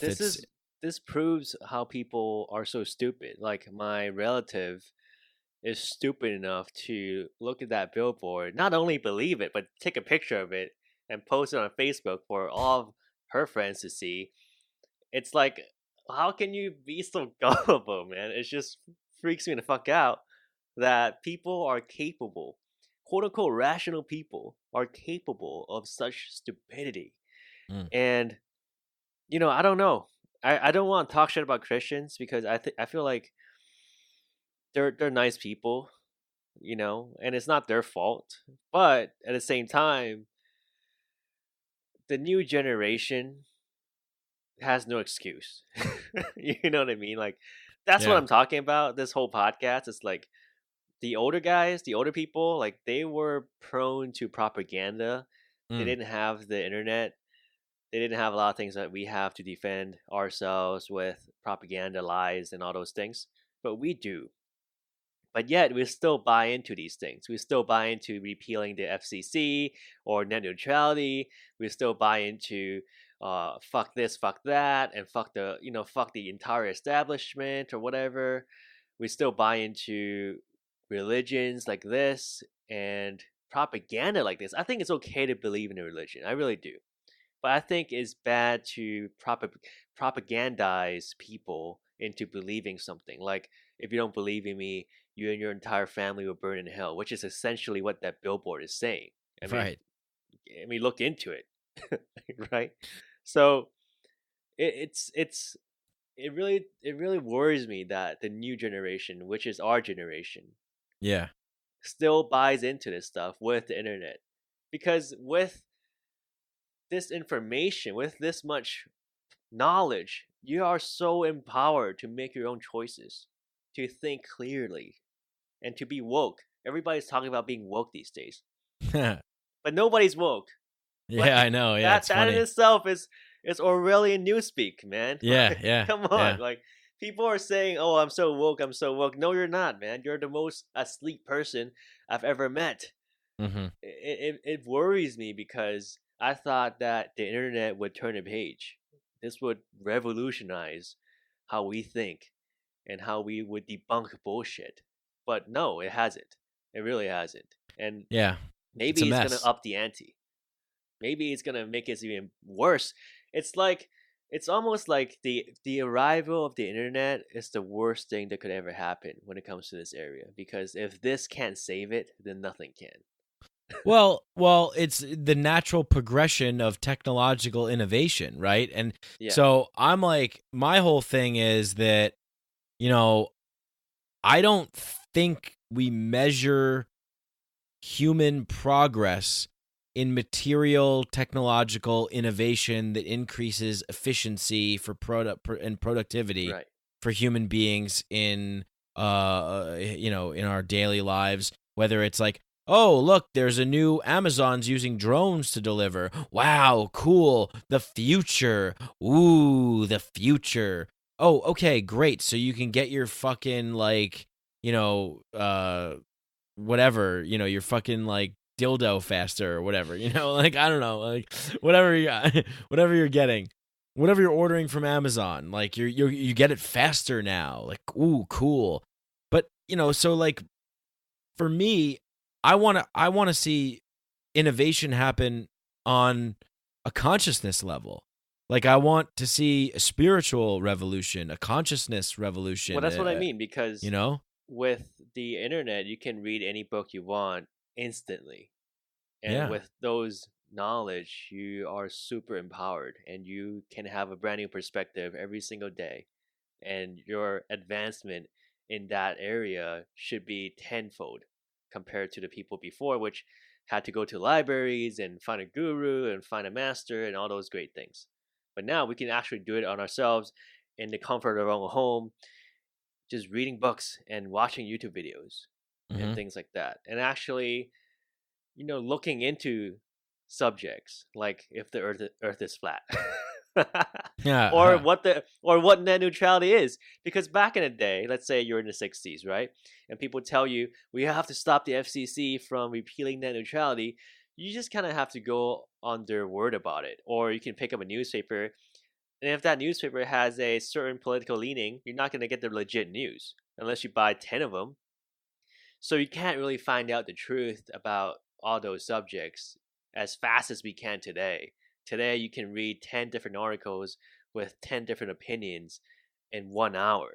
You could talk to so much people about this subject in short periods of time. So, like, this is what worries me, because we can actually do that now, but we're not doing that at all. Like, we're still reverting to our old habits, which are just listening to what our close friends say and forming an opinion. And that's it. We're not using all the tools that we have in our disposal to awaken ourselves, because for the most part we don't care, but people are saying they care. People are saying we're woke, but what are you doing about that? You're doing nothing. You're doing the same fucking thing as you were doing when you were not woke. So what makes you think that you can change your habits of the past from doing the same things from the past? I don't know. Yeah, well, I mean, I guess most people just don't even think about it, It just doesn't even enter into their that level. They don't even go to that level, Yeah, I was gonna say what I had a question for you, and then I totally forgot it. But sometimes that happens. Sometimes you're talking or a guest is talking, and I have a good question, and I'm like, oh, I should ask this. To me all the time.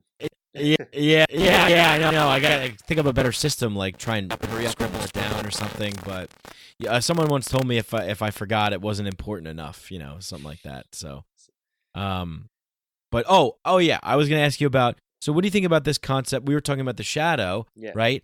So, what do you think about this concept of that basically that's what's going on right now, is that there's a failure to recognize that we have a shadow, and because of that failure to recognize that we have a shadow, it's manifesting itself even more and more, and until people recognize.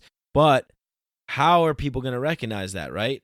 So I mean, what's your prediction? Do you think say 5 years from now, where do you think we'll be in 5 years from now in terms of the general population having more of a spiritually inclined, enlightened worldview? I think 5 years is too soon, man. I think it's got to take at least 50 years. I think 5 years, people are just going to be still here at this same state.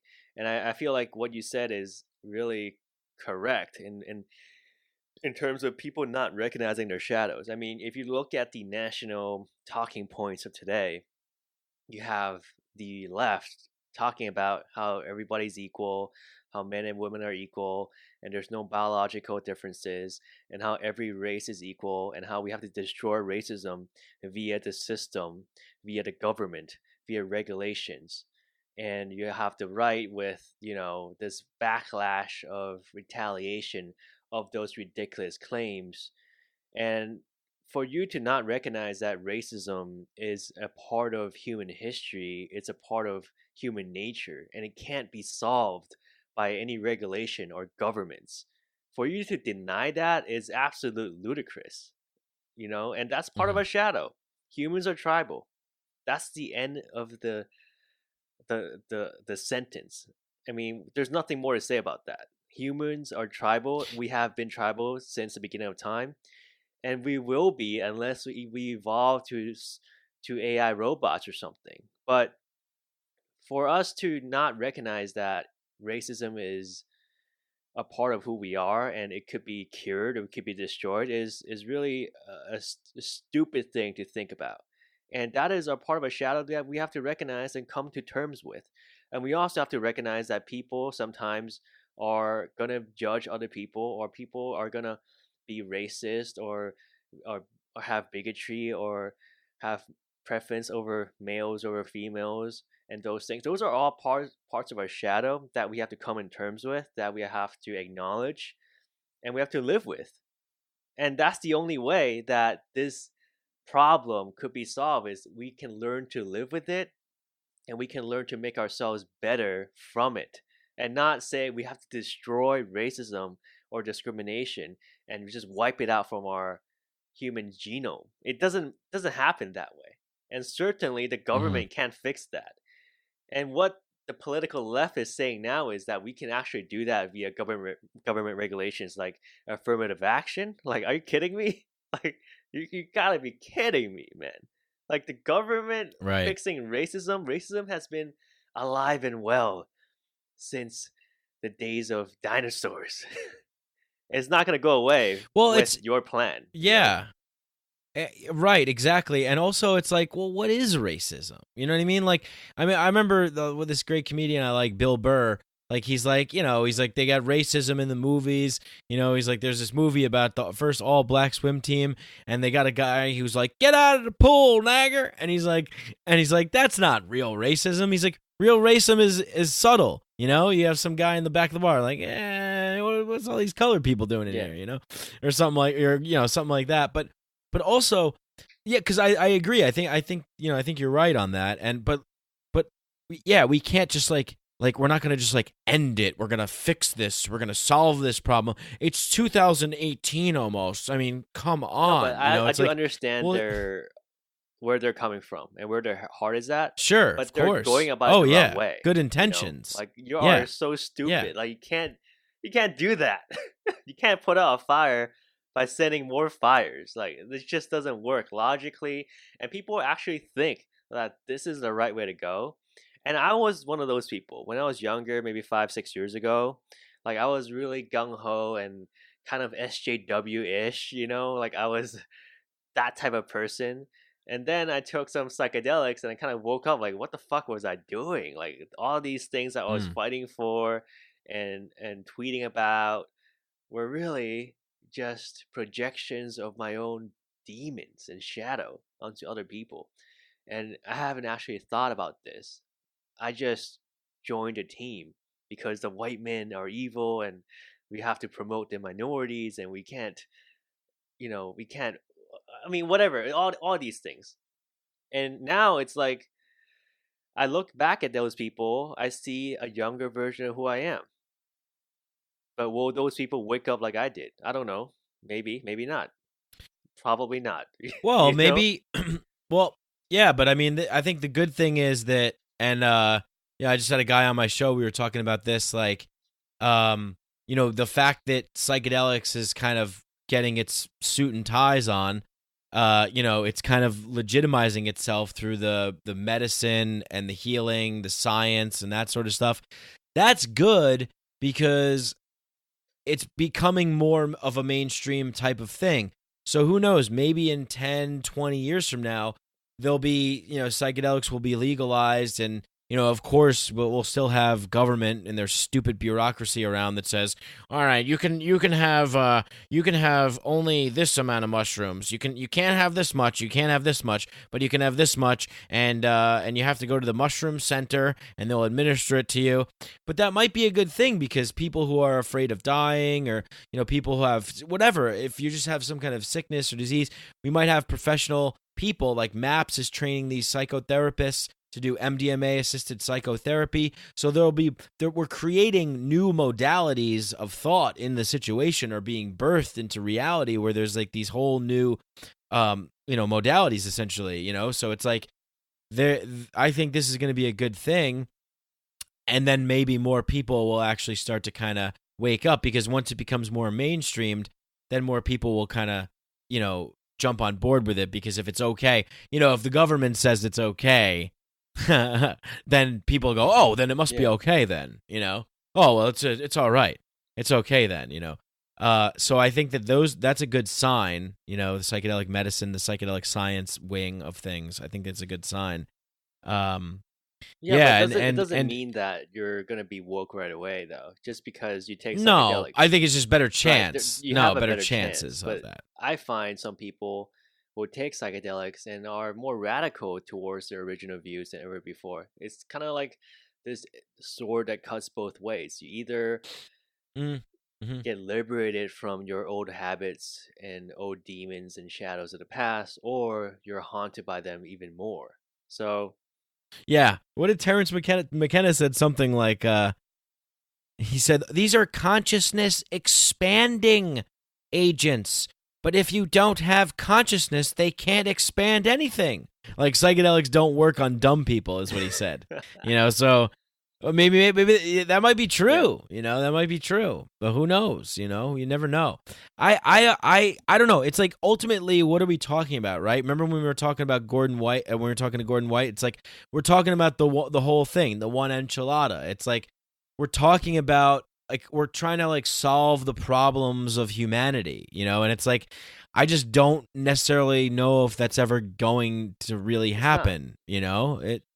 So at the end of the day, but I think the crusade, I guess, that I'm on is just to try and do whatever I can to make things better, just by in my like little area of the world. So if I can do that, then maybe that can have a little bit of a ripple effect. So not to say that the whole world is going to be better, but a little bit better. And a little bit better means just better quality of life, a little less suffering, and less of a chance of you being in pain and risk dying or something, or having just terrible thoughts bog you down, or that sort of stuff.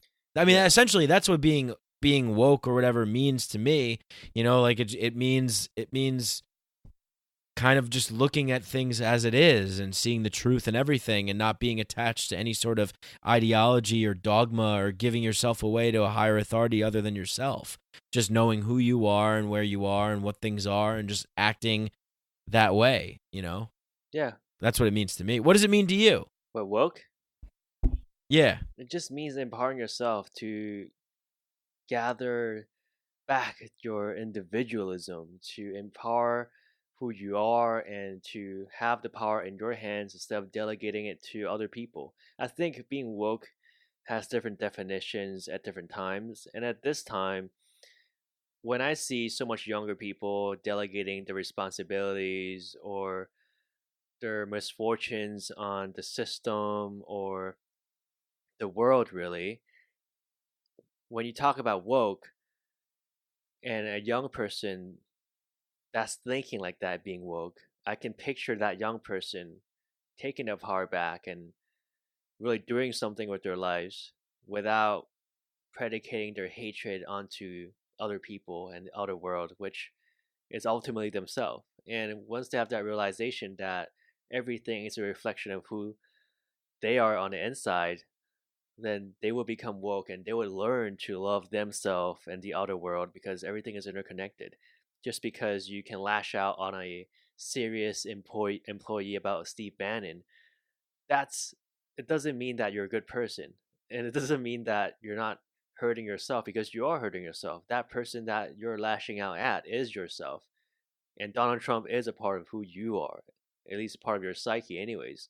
So for you to predicate your entire life hating one person, it doesn't matter if it's Trump or Obama or Hillary, it doesn't matter. If you're predicating your life hating meat eaters, for example, Mm-hmm. then you have it all wrong. So being woke is to acknowledge that, is to come in terms with your shadow, is to illuminate those parts and be okay with it and be okay with everything because the world is suffering. Yeah. Your gain is suffering for some other people out there. And that's just a circle of life. And some people look at that as a very negative thing about our lives, but it's not. It's an optimistic thing because that is our reality. And once you know how to operate in that reality, then you can be okay with everything and you can have an open heart towards everybody that comes your way. It doesn't matter if they have ill will or bad intentions. You can also still love them because those are who you are as well.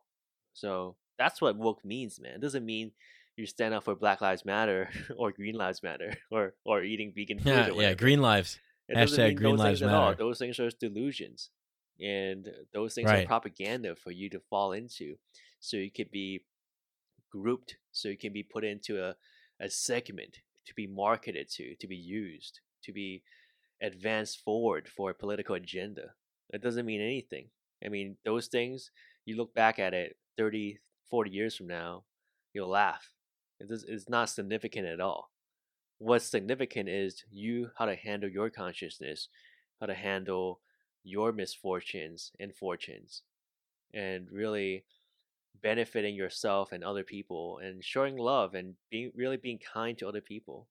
People talk about being kind all the time, but they don't know how to do it themselves. They don't know how to do it to people that they don't like. They don't know how to practice that within the hardest arenas in their lives. They only know how to do it when it's convenient.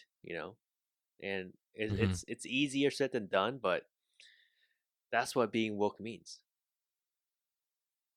Yeah, man, that's good explanation. And I also like that we can use this word and not be like super serious Yeah. about it. Like, you know what I mean? Because like someone messaged me on Twitter and they were like, "What do you say like woke all or like look at your like what's your bio?" I'm like, "Dude, I'm playing with these words. Like I'm playing with it. I'm having fun with it. I like the way it sounds." And it's not because I'm like a Black Lives Matter person or something like that. It's just I'm just using it because it's like fun to use, and I have my own meaning for it. And they're at the end of the day, they're just words. I'm gonna use it in the way that I want to use it, and I think it's fun to say. And I like red pill too because that's from the Matrix, and that's a cool thing to say as well. So I like using them, and I think it like sums up like what we're trying to communicate as well. Yeah, and like while you were saying that, I was just thinking about like I don't know, for whatever reason, I was thinking about this like David Foster Wallace like article that he wrote or speech that he gave, I think called "This Is Water," and it's like all about how basically like we're swimming in this thing in this water that we just it's like we can't really tell like that we're in it, but we're in it, and we think that like if we find out that we're in it. We're like, oh my God, we're in water, but it's like we're everybody's in it. Everyone's in this thing. And so, you're all the things that we have to do in our lives and stuff like that, we think we want to maybe take something out on someone else or something, but everybody's going through, we all have the same life force inside of us. Everybody goes through the same experience. It's just coming through a different channel. It's like, like you said before, treat that person like they're you because they are. It's like we're all the same. We're just living different lives. It's kind of like the ultimate like role player video game where we're like in this crazy cool real thing, and we have this life force that's projecting out from all different vantage points. And yeah, if you go to the supermarket, and because in the David Foster Wallace thing, he talks about being in a line in the supermarket and how it sucks to be there with these people and blah blah blah. But it's like that's one way of looking at it. You just take like a different attitude towards that. And I try and I don't even try. I just kind of have like an attitude of I'm not caught up in like in the give and take of life. Like, oh, this person cut me off in traffic, son of a bitch. And like, so I'm going to cut this person off. I deserve it. It's like, oh, that person cut me off. Well, I guess that's their dharma. Like that's their, that's their thing. Someone's angry. They're yelling at me. Well, they must have a lot of hate. And they're like you said before, where they're like, this person is living this life where they're like hating on people. Like that sucks. That's like a shitty like that's how you spend your time. That's how you spend your days. Well, I kind of, I feel bad for you. I do. It's if you open up a little bit more, live from like a cosmic perspective, inject a little levity into your situation, everything becomes a little bit easier to deal with. And I have to say, like, it's amazing. The things that have helped me the most have been the most simple, easy, natural things.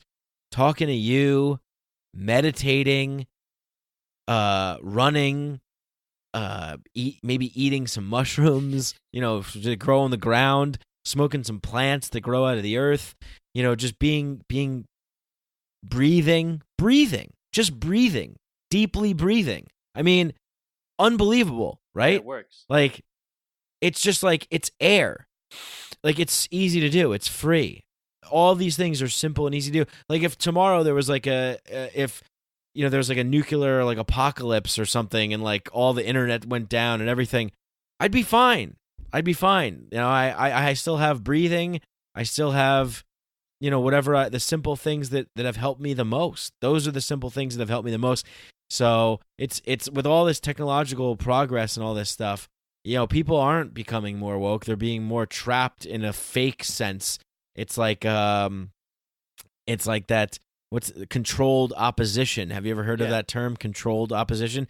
Yeah, it's like they're falling into that trap of like being fake woke, being fake enlightened, being fake good people, instead of actually being real. Because being real, I don't know, it's a little too simple. It's too easy. It's right in front of us. It's right there if you want it, Just right now, just go sit in a room, fold your legs, sit on the floor, whatever, sit in a chair, and just do 30 deep breaths in and pay attention to your breath expanding your stomach and contracting. Just do that. See how you feel, you know what I mean? Yeah, there you go. Way to kick it off. Mycadelic and Psychedelic Milk guided meditation courses coming soon. Of course, we have to start the guided meditation by saying how stupid and irrational people are, and then we'll guide you into deep states of meditation and comfort, like Corey Allen does. Yeah, Corey Allen's great. He's a meditation guru. I like Corey because, and he's a guy that maybe can help. He's a guy that can maybe help people, wake up a little bit, because it's easy. Like, there's no dogma attached to it. He's not one of these people where you walk in, he's like, sha-na-na-na-na-na, hey, we're praying to the spirits of the Lord of the great oneness. He's just like, all right, I'm a meditation teacher, and I'm going to give it to you simple with nothing attached to it. So that's a lot too. That's easy for, like, people need to kind of have an introduction to things that don't seem too weird. Like, people are like, oh, that seems a little strange. That seems a little weird. Give them a little bit of something that's not so weird. Get their feet wet a little bit, and then they'll get into it. Man, I'm starting to drag off here. I'm starting to suck right now. Up, but yeah, let's wrap it up. Ed, I appreciate your time, and it's always a pleasure speaking with you. And we got to do this. We got to do this more often. Actually, we do. We only took 2 weeks off. It's feel like it's been longer than that, but this worked out well. Any last thoughts you have? What's the meme forecast for the weekend look like? You know what, man? I just love memeing and being a memedian. I wish I would get paid for it, but I'm doing it for the public, and it's a public service, so you're welcome. But yeah, follow me on Psychedelic Milk on Instagram, or you guys can check out my podcast. It's almost like my main thing now is the Instagram account, and my podcast is just something I have on the side. But no, my main thing is the podcast, Psychedelic Milk. We got tons of great guests, including Mike Francatelli, and also a lot of guests that you've had on. I think You just had on Richard Lewis Miller, which I'm actually editing Yeah. that show right now for the intro. Oh, and great. stuff. He's a great guy. We talked about, I don't know why we drifted off into masturbation and transhumanism for our conversation. Oh, wow. Oh, I gotta listen to that. Interesting. So Yeah. he's an interesting guy, man. He's Yeah, kind of very old interesting school, guy. but it was really fun to. Very. Yeah. It's funny to hear him talk about masturbation and transhumanism. So That's cool. that's the podcast. We got a lot of good stuff going on. I noticed that you've been having some podcasts with like magicians and Yeah, I've been occult doing that a people and lot, stuff. yeah. I'm so interested in that. I think I'm gonna have someone on soon about that as well. Good, man. I'm so fat. I just read Douglas Rushkoff's comic book, Alistair and Adolf. shit. It's about Alistair Crowley and Adolf Hitler, and about the Sigil War during World War II. It was That's really super cool. It was interesting. awesome. It was sick. It was What's the awesome. book I called? recommend Can it you send it to me highly. later? It's called Alistair and Adolf. Yeah, I'll send it to you. Jesus. It's so sick. But I'm really getting fascinated into this occult magic stuff now. Because I don't know anything about it, so I'm super into it. So yeah. So guys, go follow Ed. Ed's my homeboy. Ed's my buddy. We do special Google Hangout Live Patreon podcasts that we post up pretty much weekly. And yeah, Ed's always got he's got a great show over there, creating a nice experience, when you go listen to Psychedelic Milk. You're in another dimension. So go check that out. Go follow him on his Instagram account, right, at Psychedelic Milk, right? Yeah. And write me some good Yeah, comments. Vegans are not welcome. Just kidding. Everybody's welcome. Everyone's I'm welcome. kidding, He I'm posts kidding, a lot of I'm funny kidding. memes I and talk stuff. shit So about meat eaters too. Come on. Actually, I don't. Yeah. Actually, Equal- I don't. equal. You should though. Now you should. Now you got to go find one. I want to. Equal but it's opportunity like, offender. It's if I make fun of them or us, it's not funny. It's like All we're right, fucking peace out, killing animals. motherfucker. I'm cutting you off, and I'm ending this podcast. All right, I love you all. Peace. Hope you guys enjoyed that podcast as much as I did. You know what to do if you love this show. Share it, like it, spread it with your friends. Tell a friend, tell a family member, tell a neighbor, tell a coworker. And if you want to support the show, you can go to patreon.com/Mike Brank. You can donate as little as $1 a month. Or you could go on iTunes and leave me a nice 5-star rating and review. Whatever you do, thank you for listening. Much love to you all. Peace.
Thank you.